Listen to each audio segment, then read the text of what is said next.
का मशहूर पेंटर है, काफ़ी अच्छे पेंटिंग है। बुधा का जो थीम है सब पेंटिंग में वो साइलेंस और पीस का मैसेज देता है।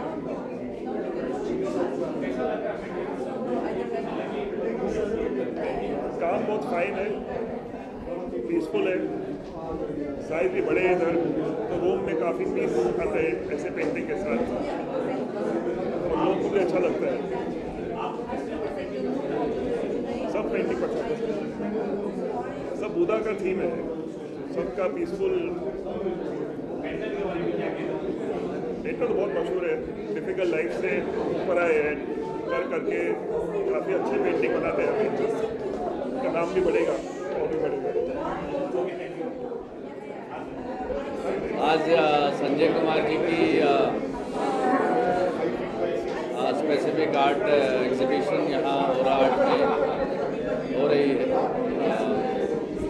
उनका आर्ट वर्क, उनका जो शैली है काम की, वो इतनी डिटेल्ड है, इतनी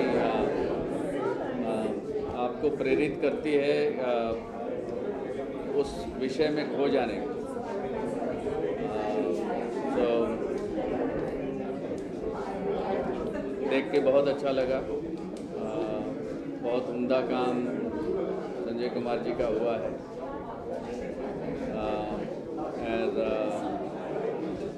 मैं आभारी हूँ कि मुझे यहाँ आने का मौका मिला। धन्यवाद।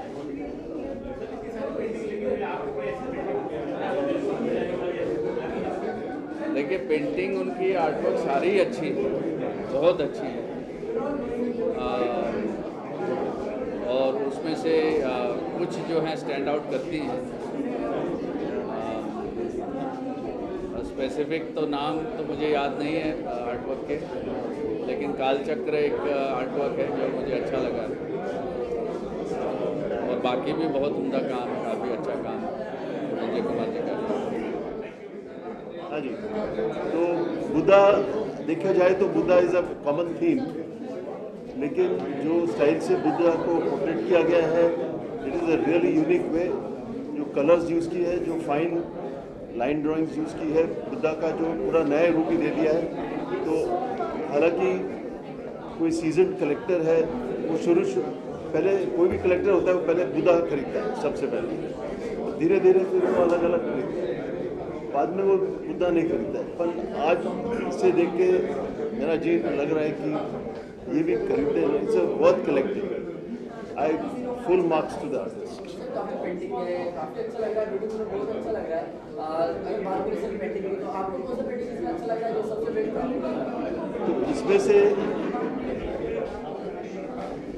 ये जो पेंटिंग है, इनके जो टिपिकल स्टाइल है, जो लंबा नेक की जो कैरेक्टरिस्टिक स्टाइल है, ये वाला और ये वाला, ये जो कैरेक्टरिस्टिक स्टाइल है, ज़्यादा करके इंडिया में कलेक्टर्स वही पेंटिंग लेते हैं जो वो आर्टिस्ट का कैरेक्टरिस्टिक स्टाइल दिखाता है। तो ये मतलब जैसे कोई भी आर्टिस्ट हो, वी विठल है तो वी प्रभा है, तो उसमें लेडीज़ का लिखा है तो वही लेगा। कोई हटके बनाएगी तो वो उतना नहीं बिकता है। तो पर as a beauty I think this painting and this painting is pretty good. मैं संजय कुमार, रहने वाला बिहार से हूँ। पिछले 30 सालों से मैं बॉम्बे में काम कर रहा हूँ, और पेंटिंग के बारे में मैं, आप तो देख रहे हैं, बुद्ध से रिलेटेड सारे पेंटिंग हैं, और बुद्धा को जितने भी तरह से मैं जी पाया, समझ पाया 20 सालों में, तो सबका चित्रण मैंने किया है। अलग अलग मीडियम, अलग अलग तरीके से मैंने उसको जीने की कोशिश किया था, वो आपको दिख रहा है। बौद्धों के साथ में आपने, मैंने कुछ पेंटिंग में देखी है कि महाभारत का भी आपने कुछ सीन दिखाने की, बताने की कोशिश की, उसके बारे में जानना चाहिए। नहीं, एक्चुअली मिथक कथा जो हमारे जो बुद्ध में आप देख रहे हैं, बैकग्राउंड में मिथक कथा से जुड़े हुए बहुत सारी चीज़ें हैं, उसी को रिलेट करते हुए मैंने कुछ अलग अलग समय पे कुछ अलग अलग प्रयोग भी किए हैं, जिसमें महाभारत, रामायण और बुद्ध से रिलेटेड चित्रों का चित्रण किया गया है। आपने आर्ट, सॉरी, आर्ट बस यही नहीं पता चल पाया मुझे। ओके सर, आपसे जानना जी चाहिए, जी आपने जी जी संजय जी का एक बुक बनाना, मतलब बुक लिखने के लिए जो प्रयास रहा है, काफ़ी करीब 2 साल तक हमने डॉक्यूमेंटेशन का काम किया है उसमें। किताब को हम एक आर्काइव के स्वरूप में देख सकते हैं, जहाँ पे उनका पटना, मतलब कॉलेज के दिनों से लेकर जब वो वर्ली मुंबई आए, जहाँ पे यहीं वर्ली में रहते थे, उन दिनों से उनका स्ट्रगल क्या रहा है, तब से लेके उनके आइकोनोग्राफिक जो बदलाव होते गए, जो संकेत हैं, चिन्ह हैं, बुद्ध की प्रतिमा उनके काम में आना, और आज जो एक महत्वपूर्ण ट्रांजिशन हम जिनको मानते हैं, जहाँ पे चित्र से लेके वो शिल्प की ओर पे बढ़ रहे हैं, और ज़्यादातर उनके रुझाव जो है शिल्प बनाने में है। जैसे कि हम स्टैचू ऑफ पीस देख रहे हैं, तो G20 में अभी पटना म्यूज़ियम में, बिहार म्यूज़ियम में लगा हुआ था। सो ये जो ट्रांजिशन है, इस सारे ट्रांजिशन के बारे में उसमें लिखा गया है, और महत्वपूर्ण उनको जो फिलोसॉफिकल जो टेक है, जहाँ पे उन्होंने बुद्ध के बारे में पढ़ा है और रजनीश ओशो के बारे में, सिद्धांतों के बारे में पढ़ा है। सो उससे प्रेरित होकर वो तटस्थ भूमिका से किस तरह से वो काम करते हैं, इसके ऊपर पूरा डॉक्यूमेंटेशन उसमें है। आप दोनों का मैच कैसे होता है? इनफैक्ट अभी ये किताब का कंसेप्ट जो है, राजेश पुलरवार जो स्वयं आर्टिस्ट है, प्रिंट मेकर हैं, तो उन्हीं के संकल्पना है, और संजय जी के बहुत खास दोस्त हैं और मेरे भी सीनियर रहे हैं वो। तो उनकी संकल्पना थी कि अभी आपका काम, इनका काम यहाँ तक इस तरह पर आया है कि उसको एक डॉक्यूमेंट होना चाहिए। सो उनका ही प्रस्ताव था कि ये डॉक्यूमेंट बननी चाहिए, और मुझे भी जो उनके संजय जी के काम में जो तर्कशीलता है, वो मुझे बहुत अच्छा लगा। तो इसी आधार पर मुझे भी उसमें डॉक्यूमेंट करने में बहुत सारा जो अंडरस्टैंडिंग है, जो लेयर्स हैं, वो समझने के लिए बहुत आसानी हुई। जो उनके काम अवेलेबल थे, सो उससे बहुत डॉक्यूमेंटेशन करने में बहुत आसानी हुई। सर, आप जानते हैं कि आपने जो पेंटिंग की है, तो इतने सारे जो एक्टिव आपने डाली, तो ये कैसे माइंड में आपने सेट किया कि पेंटिंग में ये चीज होनी चाहिए? एक्चुअली बहुत शुरुआती दौर की बात है ये। एक्चुअली ये मेरा सब्जेक्ट था ही नहीं। तो होते हैं ना, बॉम्बे में बहुत सारी दिक्कतें आती हैं जब आपके पास कुछ भी नहीं होता है, ना घर है, ना खाने को है, ना कुछ है। जब कुछ नहीं होता है तो फिर आप करोगे तो क्या करोगे। तो उस वक्त जो है, जब मेरे पास कुछ भी नहीं था, तो एक्सरसाइज करता था, कुछ फिगरेटिव काम कर लिया करता था, और वो एक लंबे समय तक यूँ ही कर रहा था। मैं शो के लिए नहीं कर रहा था, पर ऐसे में 2 पैसा वो वहाँ से मिलना शुरू हुआ। तो उन दिनों मैंने बुद्ध का एक बनाया था, बहुत पहले की बात है, 20 साल पुरानी बात है। 30 साल नहीं 20 साल, 22 साल लगभग हो गया। तो मैंने बुद्ध का बनाया, तो एक बुद्ध बिक गया तो मुझे पैसे आए। तो भाई पैसा किसी ने पसंद है, जब बुरे दौर से अगर आप गुजर रहे हो। तो एक बिकने के बाद फिर एक ने बोला कि मुझे और एक बुद्ध चाहिए, तो मैंने एक और बुद्ध बनाया। तो बुद्ध, अभी आर्टिस्ट लोग अगर यहाँ पे हाथ देख रहे हैं, तो मैंने बुद्ध को ट्विस्ट करने की कोशिश किया, क्योंकि हमारे बुद्ध को आप देखेंगे 2 कान की बाली है। मैंने ट्विस्ट जब करने की कोशिश किया तो बोले नहीं वो नहीं चाहिए, मुझे कान की बाली चाहिए। अब एक आर्टिस्ट तय कर ले कि कितनी बड़ी चैलेंज है कि हर बुद्ध को आप कान की बाली अगर बनाते रहेंगे तो कितनी बड़ी चैलेंज होगी। तो शुरुआती दौर में मैंने केवल चारकोल से मैंने काम किए थे, कुछ भी नहीं था। लेकिन जब मेरे लिए चैलेंज बढ़ गया, हर किसी को बुद्ध चाहिए, हर किसी को कान की बाली चाहिए, तो फिर उसके अंदर फिर धीरे धीरे बहुत सारे एलिमेंट्स आने शुरू हुए, ऑर्नामेंट आने शुरू हुए, कलर आने शुरू हुए, फिर बैकग्राउंड में मिथक चित्र वगैरह आने शुरू हुए। ये सब मेरे लिए चैलेंज का एक बहुत बड़ा यात्रा रहा इस काम को लेकर। सर, आप कुछ बोलना चाहेंगे? आइकोनोग्राफी तौर पे जैसे हम देखते हैं, जो संकेत है, प्रतिमाएं हैं, मॉडर्निज़्म का उन पे प्रभाव है, क्योंकि एकेडमिकली हम देखते हैं तो कॉलेज के दिनों में मॉडर्निज़्म का प्रभाव तो सभी आर्टिस्ट पे नज़र आता है। तो वैसे ही वही चलन लेके वो आते हैं, बट एक हद तक जब जैसे लंबी गर्दन की बात होती है, तो एक आर्टिस्टिक एक्सप्रेशन के तौर पे हम देखते हैं कि वो लिबर्टी लेके वो काम करते हैं। और आगे चलते जो ब्लैक कलर उनमें जो कांस्टेंट कलर है, तो वो बहुत इम्पॉर्टेंट हो जाता है उनके ओवरऑल प्रोसेस में, जहाँ पे चारकोल और ब्लैक इसी आइकोनोग्राफी से वो कंटिन्यूसली काम करते जाते हैं, और उसमें रिफाइनमेंट्स आती हैं, नैरेटिव्स बदलते हैं, तो चेहरे के प्रेजेंट करना, जो बुद्ध की प्रतिमा है, चेहरा है, उसको प्रेजेंट करने के अलग अलग भाव नज़र आते हैं। तो इससे दर्शक को उससे के साथ जुड़ने के लिए एक डायरेक्ट कनेक्शन एक तरीके से बन जाता है, जो मैं मानता हूँ कि वो एवोल्यूशन देखना बहुत ज़रूरी है। सर आपसे जानना चाहेंगे यहाँ पे जितना भी पीढ़ी लिखी हुई है और यहाँ पे इतने सारे लोग आए तो क्या रिस्पॉन्स आपको मिल रहा है? तो कलाकार को तो तालियां चाहिए,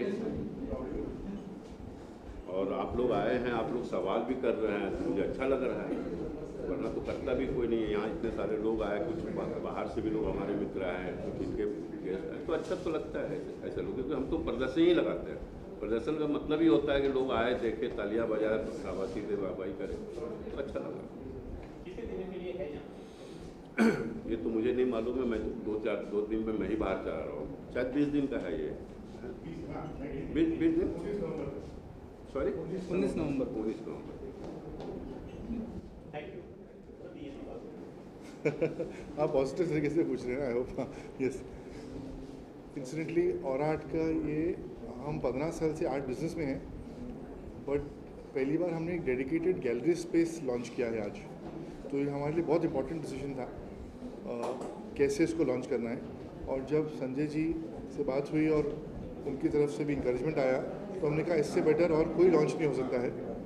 और आर्ट 15 साल कंप्लीट कर रहा है इस साल, तो हम एक्चुअली एक बुक भी बना रहे थे, और आर्ट कंप्लीटिंग 15 ईयर्स, और वो बुक का भी हमने रिलीज़ फिर पुश किया है, क्योंकि इतनी बढ़िया बुक संजय जी की बिहार म्यूज़ियम के रेट्रोस्पेक्टिव की है ऑलरेडी बनी हुई। तो वी सेड इस show will only focus on him, the entire gallery launch is centred around him, he is been like our family for the last 25 years.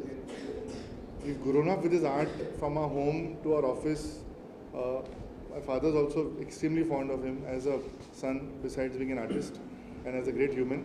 So there was no question, this is the best way that we could ever launch this new vertical for us, in the sense of having a dedicated gallery space. And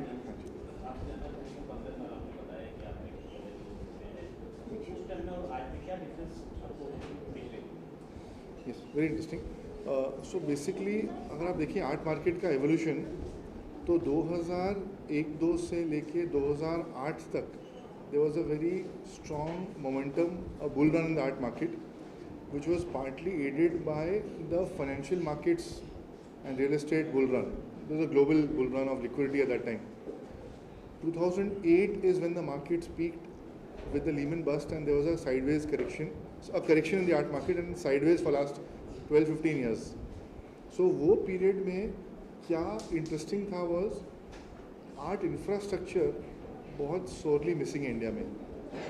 gallery is one very important infrastructure जिसमें artist का काम दिखाने को मिलता है, लोगों को देखने को मिलता है। उसके अलावा आर्ट इंडस्ट्री को चलाने के लिए, ये भी एक इंडस्ट्री है, बहुत और चीज़ें चाहिए हैं सपोर्टिंग इंफ्रास्ट्रक्चर। एक बहुत बड़ा इंफ्रास्ट्रक्चर है कि आर्ट जो ले रहा है कलेक्शन, वो आर्ट से उब सकता है, या उसका आर्ट का प्राइस बढ़ गया है, उसको चेंज करना है अपना कलेक्शन, तो रीसेल ऑफ आर्ट के लिए एक फ्रेमवर्क होना चाहिए, सेकेंडरी मार्केट जिसको बोलते हैं आर्ट में। तो 2001-2 में इंडिया में ऑक्शन हाउसेज चालू हुए, तो उस ग्रोथ में उसमें हेल्प हुई कि इंफ्रास्ट्रक्चर फेज़ 1 हमारे हिसाब से इंडिया का वो था जब सेकेंडरी मार्केट चालू हुई।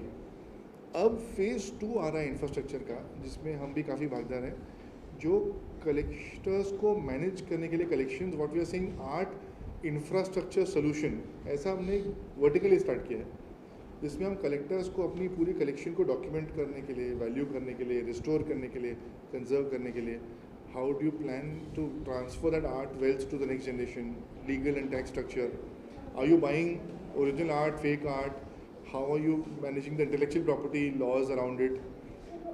We had Mr. Anand Desai come to inaugurate DSK Legal. We helped them launch an art law practice few years back. तो सारा हम इंफ्रास्ट्रक्चर क्रिएट कर रहे हैं जो कलेक्टर की उसकी आर्ट वेल्थ, जो उसकी धरोहर को मैनेज करने के लिए है. And I think that is a very important change. तो हमने अपना इसके लिए भी अपने स्पेस को ब्रेक किया है. अब ये स्पेस डिस्प्ले के लिए होगी, और 3rd फ्लोर पे हमारी जो स्पेस है वो office come restoration lab come all other services for the art market provide करने के लिए.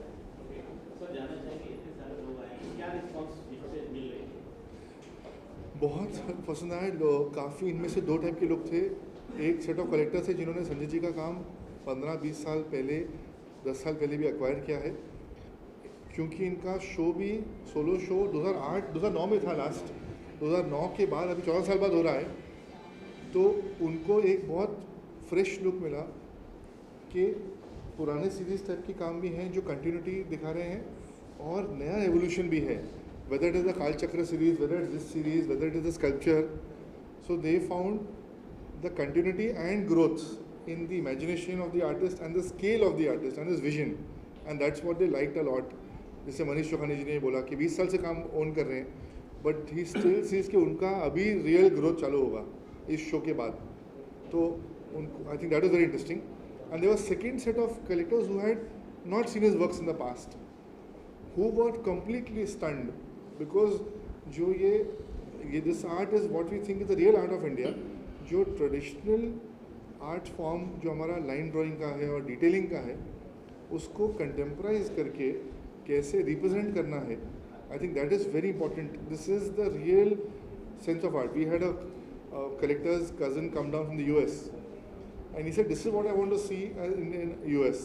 I don't want to see abstract art from India, not all abstract. I think some of it that is going is not the greatest, or something which is inspiration of pop art of the US.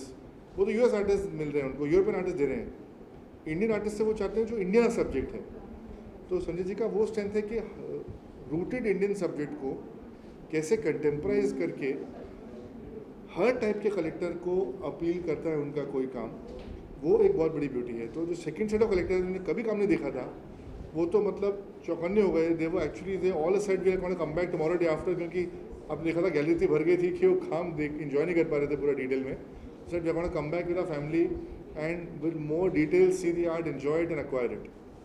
Sir आपसे जानना चाहेंगे next stage आपकी क्या है? प्रक्रिया जारी है, अभी कुछ बोल नहीं सकते, पर अभी स्कल्पचर पे मेरा ध्यान है, कुछ बड़े स्कल्पचर के